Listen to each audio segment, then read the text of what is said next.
Shalom, selamat pagi bagi sahabat Lumen dan saudara-saudari dalam Kristus yang pertama kali di channel ini. Saya ucapkan salam damai sejahtera di dalam nama Tuhan kita, Yesus Kristus. Senang kembali bisa bertemu dengan saudara-saudari dalam program Lumen Christmas, di mana kita akan belajar firman Tuhan, belajar terkait dengan Natal itu sendiri selama 25 hari ya. Pelajaran ini sangat menarik dan bagi Anda yang pertama hadir di channel ini, Anda tidak perlu khawatir. Anda bisa membuka playlistnya ya, playlist di bawah ini, yaitu nama playlistnya Lumen Christmas. Anda bisa mengikuti dari episode 1 sampai hari ini. Dan kalau misalnya Anda belum subscribe, tinggal ditekan tombol subscribe-nya, aktifkan loncengnya, supaya tidak ketinggalan video-video pembelajaran firman Tuhan selanjutnya. Hari ini kan kita akan membahas satu peristiwa yang menarik, dan ini adalah peristiwa yang sangat krusial tentunya, karena ini antara sukacita dan menanggung satu risiko yang menurut saya sangat besar. Nah, hari ini kita akan membahas satu topik, yaitu kenapa Maria tidak dihukum. Nah, sebelum kita menjawab pertanyaan ini, mari kita buka Alkitab kita dari Lukas 1. Dalam bulan yang ke-6, Allah menyuruh malaikat Gabriel pergi ke sebuah kota di Galilea bernama Nazaret. Ya, jadi lokasinya Maria pada saat itu ada di Nazaret. Ketika malaikat itu masuk ke rumah Maria, ia berkata, "Salam, hai engkau yang dikaruniai, Tuhan menyertai engkau." Maria terkejut mendengar perkataan itu, lalu bertanya dalam hatinya, "Apa arti semua itu?" Kata malaikat itu kepadanya, "Jangan takut, hai Maria, sebab engkau beroleh kasih karunia di hadapan Allah. Sesungguhnya engkau akan mengandung dan akan melahirkan seorang anak laki-laki, dan hendaklah engkau menamai dia Yesus.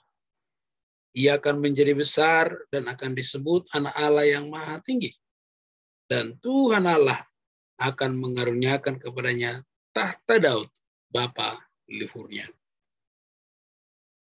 Dan ia akan menjadi raja atas kaum keturunan Yakub sampai selama-lamanya, dan kerajaannya tidak akan berkesudahan." Kata Maria kepada malaikat itu, "Bagaimana mungkin hal itu terjadi? Karena aku belum bersuami." Jawab malaikat itu kepadanya, "Roh Kudus akan turun atasmu, dan kuasa Allah yang Maha Tinggi akan menaungi engkau, sebab itu anak yang akan kau lahirkan itu akan disebut Kudus, Anak Allah." Nah, jadi kita coba menjalankan imajinasi kita. Kalau Anda perhatikan gambar, ya ada beberapa gambar Maria sedang duduk santai, atau Maria sedang lagi berdoa. Ya mungkin saja, mungkin dia sedang berdoa atau sedang santai. Yang utama di sini adalah yang menjadi perhatian kita adalah malaikat itu berbicara, malaikat Gabriel bertemu dengan Maria. Nah, kalau kita perhatikan di sini jelas tunangan Maria ini bernama Yusuf. Memang kalau kita lihat di kitab Lukas, penekanannya itu pembicaraannya, yaitu pembicaraan malaikat Gabriel kepada Maria. Nah, tentu Maria ini dia sempat bingung. Bagaimana mungkin itu terjadi? Ia menanyakan itu ya. Dan secara manusia yang secara alami ini tentu membingungkan. Ya, bagi Anda perempuan, tiba-tiba datang seorang malaikat begitu, wah, Anda bisa kaget atau shock. Nah, ini perasaan Maria ini sebenarnya saat itu antara senang dan antara khawatir juga. Nanti kita bicara kemungkinan kekhawatirannya. Jadi kita bicara kemungkinannya, karena memang tidak dituliskan apakah Maria dia khawatir atau tidak. Jadi kita menafsirkan kemungkinan kekhawatirannya dari pendekatan budaya. Karena tentu itu tidak mudah, apalagi seorang bertunangan ya. Jadi Anda bisa bayangkan, ketemuannya, kemudian dengan ya artinya dia cerita apa adanya, ya apa yang oleh Gabriel.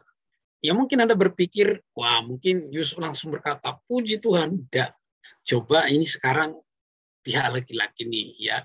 Anda misalnya sedang bertunangan dengan ya kekasih Anda, tiba-tiba kekasih berkata, ngaku hamil gitu. Aduh, itu bagaikan disambar petir itu di siang-siang bolong itu.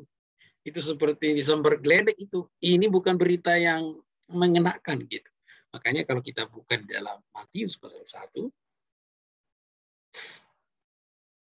ya, kita baca ayat yang ke-18 ya. Kelahiran Yesus Kristus adalah seperti berikut ini. Pada waktu Maria ibunya bertunangan dengan Yusuf, ternyata ia mengandung dari Roh Kudus sebelum mereka hidup sebagai suami istri. Nah, jadi nanti memang kita bahas sedikit prosesinya. Nah, prosesi pernikahan orang Galilea, walaupun saya tidak membicarakan dari awal sampai akhir secara lengkap, karena nanti penekanannya kepada salah satu momen yang penting juga di dalam prosesi pernikahan itu. Nah, tapi kita nanti akan bicarakan itu. Ketika Yusuf, seorang yang tulus hati dan tidak mau mencemarkan nama istrinya di muka umum, ia bermaksud menceraikan diam-diam. Wah, ya inilah namanya laki-laki tuh. Saya yakin setidaknya pun saya atau Anda di pihak Yusuf, kita akan melakukan hal yang sama. Karena ini berita ya, antara ya pertama kita pasti curiga, ini ngarang kali gitu ya. Karena pada saat itu sepertinya gimana gitu. Itu sebabnya udahlah, karena memang Maria dalam tanda petik saat itu tidak menepati janji. Nanti kita akan bahas mengenai janji itu dalam pernikahan orang Galilea. Maka ya sudah, Yusuf berhak untuk menceraikan secara diam-diam supaya tidak malu, ya. Tetapi ketika ia mempertimbangkan maksud itu, malaikat Tuhan tampak kepadanya dalam mimpi dan berkata, Yusuf anak Daud. Ini kita bicara kemarin keturunan Mesias itu harus keturunan Daud ya. Yusuf anak Daud, janganlah engkau takut mengambil Maria sebagai istrimu, sebab anak yang di dalam kandungannya adalah dari Roh Kudus. Ia akan melahirkan anak laki-laki dan engkau akan menamai dia Yesus, karena dialah akan menyelamatkan umat manusia dari dari dosa mereka. Hal itu terjadi supaya genaplah yang difirmankan oleh Tuhan oleh Nabi. Sesungguhnya anak darah itu akan mengandung dan melahirkan seorang anak laki-laki, dan mereka akan menamai dia Immanuel, yang berarti Allah menyertai kita. Sesudah bangun dari tidurnya, Yusuf berbuat seperti yang diperintahkan malaikat itu kepadanya. Ia mengambil Maria sebagai istrinya, tetapi tidak bersetubuh dengan sampai ia melahirkan anak laki-laki, dan Yusuf menamai dia Yesus. Nah, ini dalam kegalauannya, ya malaikat Tuhan menampakkan diri kepada Yusuf, dan setelah bangun, Yusuf melakukannya seperti yang dikatakan oleh malaikat itu. bagaimana prosesnya itu kita perhatikan. Pertama dulu yang mau kita bahas itu adalah yaitu prosesi atau singkat. Ini tidak komplit ya, tidak komplit. Hanya beberapa poin yang saya ambil di sini mengenai prosesi lamaran orang Galilea. Nah, jadi kalau misalnya seorang laki-laki Galilea, ya seperti Yusuf dan Maria gitu ya. Jadi dalam ketika Yusuf sudah suka terhadap Maria dan mereka sudah siap, maka mereka akan melangsungkan lamaran itu di gerbang kota. Di situ ada tua-tua Israel dan para saksi. Nah, nanti berbicara tentang soal mahar atau berapa biaya mahar yang dibayar itu orang tua yang akan berbicara. Jadi bukan urusan anak laki-laki. Nah, penting juga bahwa dalam pemilihan pasangan ini orang tua laki-laki itu juga berperan penting. Jadi sama-sama ya, sama-sama. Nah, sesudah semuanya siap, artinya orang tua laki-laki sudah mempersiapkan mahar yang ditentukan, kemudian si anak juga sudah siap, maka mereka akan melangsungkan acara lamaran itu di depan tua-tua Israel dan para saksi. Biasanya itu di gerbang kota. Nah, sesudah bertemu semua, di situ ada para saksi, maka orang tua laki-laki akan membaca lamaran. Ya, jadi yang baca lamaran ini orang tua laki-laki. Nah, sesudah lamaran itu dibaca, maka ada namanya cawan perjanjian. Nah, ini ya, di dalam cawan perjanjian itu ada anggur. Nah, ini adalah momen perempuan ini apakah dia menolak lamaran atau tidak. Karena apa? Ketika dia menerima lamaran, maka dia sedang menyerahkan totalitas hidupnya untuk mengasihi, mencintai calon suaminya. Nah, kalau misalnya perempuan ini tidak setuju, dia bisa menolak tidak meminum, artinya ya sudah selesai sampai di sini. Nah, kalau perempuan ini meminum cawan perjanjian ini, berarti sepakat. Kemudian nanti diberikan maharnya, ya itu tadi maharnya di sini saya tidak tulis pemberian mahar. Sesudah itu pada saat maharnya diberikan, maka orang tua perempuan akan membuat janji ya, seperti janji mewakili mempelai wanita bahwa orang tua laki-laki mempelai wanita ini akan menjaga kesuciannya sampai nanti laki-laki mempelai laki-laki menjemput kembali. Nah, memang kalau kita bahas ini sangat cocok dibahas dengan akhir zaman gitu, boleh pendekatan akhir zaman. Nah, yang mau saya tegaskan di sini sebenarnya di proses di mana orang tua laki-laki, tentu saat itu ayahnya Maria sudah berjanji, ya, sudah berjanji akan menjaga, ya, kesucian daripada Maria. Dan biasanya itu durasi yang diberikan itu, jadi nanti sudah selesai acara prosesi pelamaran ini, maka laki-laki yang pergi ke rumah bapaknya, ya, mempersiapkan satu tempat. Nah, biasanya waktunya itu 1 tahun. Nah, kenapa 1 tahun? Untuk memastikan bisa paling durasinya setahun ya, paling lama setahun. Kenapa setahun? Biasanya membuktikan bahwa perempuan itu tidak hamil di luar nikah, tidak ada selingkuh, dia benar-benar suci gitu. Nah, nanti sampai dijemput oleh mempelai laki-laki dan itu menjemputnya pada malam hari. Dijemputnya malam-malam itu, jadi memang harus siap ya. Nah, nanti kita boleh satu kali bahas yaitu Galilean wedding and eskatologi lah ya, kalian pernikahan orang Galilea dengan eskatologi. Dan kalau kita bahas ini memang ya sangat sangat relevan dengan apa yang ada tertulis dalam Alkitab ya. Misalnya seperti Yesus berkata, aku pergi ke rumah Bapa menyediakan tempat. Ini adalah tahapan di mana mempelai, ya, mempelai laki-laki menyiapkan rumah di rumah Bapaknya. Nah, saya tidak akan membahas detail di situ.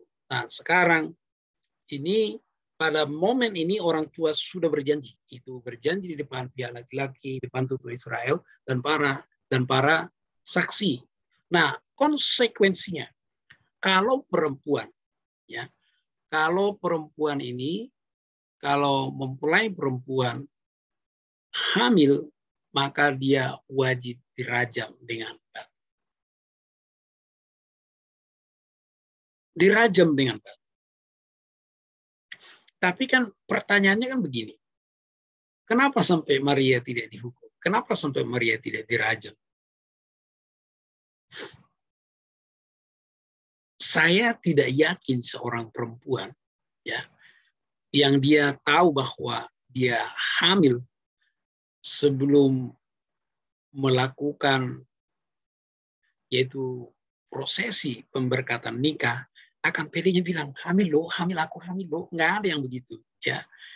Ya saat itu tidak ada sosial media yang bisa memiralkan gitu, ya, atau membuat dia ya seperti zaman sekarang biar viral gitu kan. Tidak ada. Dan Maria tentu merahasiakan ini kepada orang-orang yang ada di sekitarnya. Karena kalau dia ngomong itu bisa langsung dirajam dia. Yang tahu itu adalah Yusuf. Ya namanya sebagai suaminya, mereka tetap dianggap suami istri, tetapi belum bisa melakukan hubungan istri karena belum diberkati. Nah, jadi pada saat itu, pada momen ini, Yusuf pun tidak berkuar-kuar, ya, hei, tahu nggak tunangan aku? Enggak. Bahkan kalau kita baca tadi di kitab Matius katakan diam-diam. Nah, sebelum Maria hamil besar, ya, maka dia harus bertemu dengan Elizabeth. Nah, Elizabeth ini suaminya Elizabeth, nama suami Elizabeth maksud saya. Nama itu adalah Imam Zakaria, ya. Dan kita tahu sebelum 6 bulan sebelum malaikat Gabriel bertemu dengan Maria, malaikat sudah terlebih dahulu berbicara tentang kelahiran Yohanes dengan Yesus itu selisih 6 bulan, ya. Yohanes Pembaptis itu lebih tua 6 bulan dari Yesus. Nah, jadi supaya ya namanya hamil kan nggak langsung tiba-tiba, tuh ada paling tidak 3 bulan baru kelihatan. Jadi ini tafsiran saya, jadi dalam masa 1-3 bulan ini, ya, Maria segera bertemu Elizabeth, ya, yaitu kalau kita perhatikan ini, ya, ini yang saya perbesar, ya, ini perbesarnya. Jadi Maria kan ada di Nazaret, ya, kemudian ini kota Yehuda atau Yudea, ya. Ini estimasinya, jadi kurang lebih 120 km, jadi sangat berjalan. Nah, jadi bagaimana Yusuf mengambil Maria ini sebagai istrinya, maka mau tidak mau, Yusuf juga harus ikut ke Yudea atau ke kota Yehuda. Memang di situ disebut itu salah satu desa di kota Yehuda. Nah, ada beberapa tafsiran itu berkata di puncak kota Yehuda, karena itu nanti di situ ada Bait Allah. Nah, Yusuf dan Maria pergi ke rumah Zakaria karena apa? Imam Zakaria imam. Ya, jadi kita tidak tahu apakah Yusuf masih melakukan pernikahan seperti pada pernikahan orang Galilea pada umumnya, atau hanya langsung pemberkatan saja. Tapi yang pasti ketika Alkitab mencatat bahwa Yusuf mengambil Maria sebagai istrinya, maka kita tahu bahwa saat itu imam sudah memberkati. Dan kita tahu imam itu Imam Eli, bukan Imam Eli, Imam Zakaria yang memberkati, ya. Jadi dari segi pertunangan mereka selamat.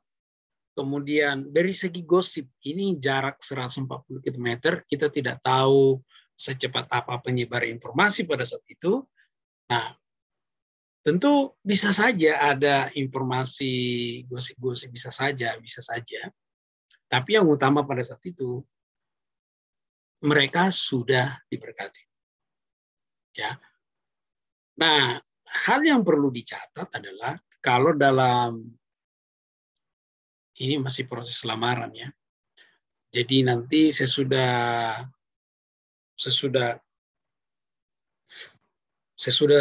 kurang lebih 1 tahun mempelai laki-laki menjemput mempelai perempuan tengah malam, biasanya pakai obor itu, ya. Makanya kalau ada 5 perempuan bijak dan 5 perempuan bodoh itu yang tidak menyediakan minyak itu, yaitu yang ketinggalan, ya.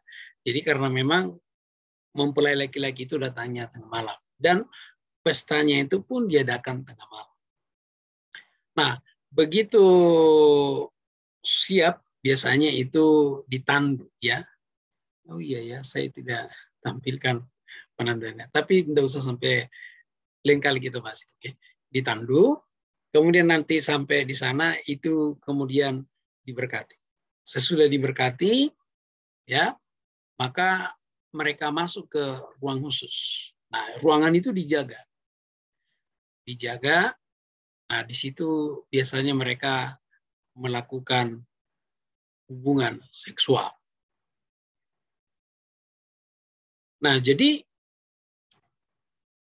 ketika melakukan itu sebagai komitmen kesetiaan, ya, bukti cinta. Jadi bukan sekedar memuaskan nafsu. Nah, nanti sesudah mereka selesai, mereka keluar, maka ini yang menjaga ini akan mengumumkan mereka sudah sah sebagai suami istri, baru mulai perjamuan malam, dimulai, ya, perjamuan nikah. Nah, kita jelas tahu di sini bahwa Yusuf tidak melakukan hubungan seksual. Jadi tafsir saya, Yusuf ketika dia menikah dengan Maria, dia sudah tidak mengikuti semua tradisi-tradisi yang ada, gitu. Jadi urgensinya saat itu adalah bagaimana supaya Maria ini satu selamat dalam arti tidak sampai dihukum rajam batu. Yang kedua, bagaimana Maria ini kuat, ya, kuat secara fisik, secara psikologis tentunya, karena yang berat ini tentu menjadi berat ini adalah beban psikologisnya. Tapi dia berada di tempat yang tepat, ya, yaitu di berkunjung ke rumah Elizabeth. Elizabeth seorang yang katakan Tuhan, ya, apalagi suaminya Elizabeth itu adalah Imam Zakaria, dia imam besar, ya, tentu masukan rohaninya itu sangat kuat. Nah, jadi jawabannya tadi, kenapa Maria tidak dihukum? Yang pertama, ketika dia hamil itu dia tidak ombar-ambir, dia tidak viralkan kemana-mana. Dia jaga secara rahasia. Karena apa? Itu dia bisa dirajam, memang harus dirajam. Kalau dalam tradisi orang Gili memang dirajam. Dia diam-diam. Kemudian kita tahu, ya, Maka untuk menghindari hal-hal yang negatif, maka Maria menemui Elizabeth. Maria menemui Elizabeth. Nah, dan Yusuf yang tadinya mau menceraikan diam-diam, akhirnya dia karena malaikat Tuhan berbicara kepada dia ambil sesegera mungkin Maria menjadi istrinya. Supaya tidak terlalu berat beban psikologisnya, supaya juga tidak terlalu curiga orang. Dan kita tahu bahwa mereka itu, kalau boleh saya pakai kata mengungsi pada posisi yang tepat, ya, ke rumah keluarga imam besar, yaitu keluarga Imam Zakaria. Wah, yang mana pada saat itu sesudah mengandung, ya. Kalau kita lihat di percakapan Maria dengan Elizabeth dalam Lukas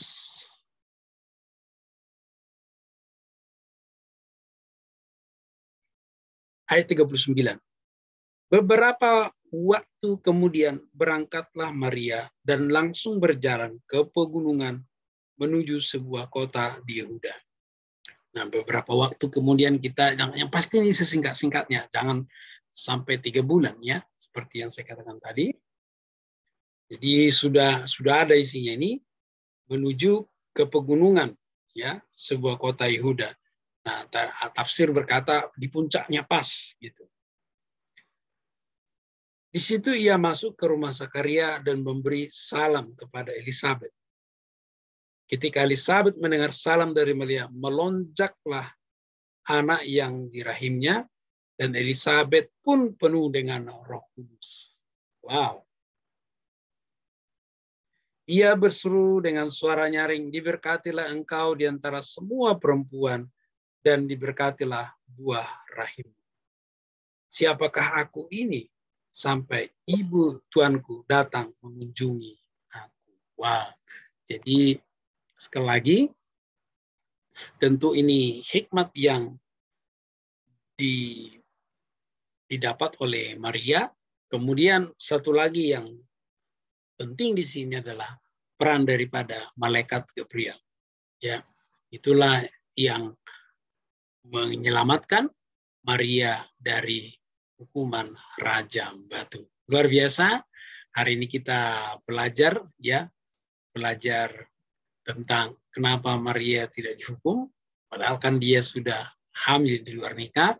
Dan tadi sudah saya jawab yang pertama, sebelum 3 bulan Maria sudah mengungsi ke pegunungan Yehuda, ya, dan kemudian yaitu di rumah Imam Zakaria. Kemudian malaikat berbicara kepada Yusuf supaya Yusuf mengambil Maria sebagai istrinya. Nah, itu untuk menjadi suami istri yang sah itu harus ada imam yang memberkati. Maka pasti, ya, Yusuf bersama-sama dengan Maria pasti bertemu di puncak kota Yehuda. Mereka diberkati di situ, dan karena ini jaraknya jauh dari Galilea, tentu ini bisa meminimalisir dari hal-hal yang negatif sehingga bayi Yesus ini selamat. Dan sisi lain juga secara psikologis, Maria berada di tempat yang tepat yang bisa menguatkan dia, secara psikologis memotivasi dia tentu, karena bisa saja ada gangguan psikologis, bisa saja tentunya, dan kita tidak tahu apakah ada berita angin apa tidak. Yang pasti ada peran mereka Gabriel sehingga selamatlah bayi Yesus ini yang kita rayakan pada tanggal 25 Desember. Sekian renungan hari ini. Saya Dr. Tolo mengucapkan Shalom, Tuhan Yesus memberkati, selamat beraktivitas.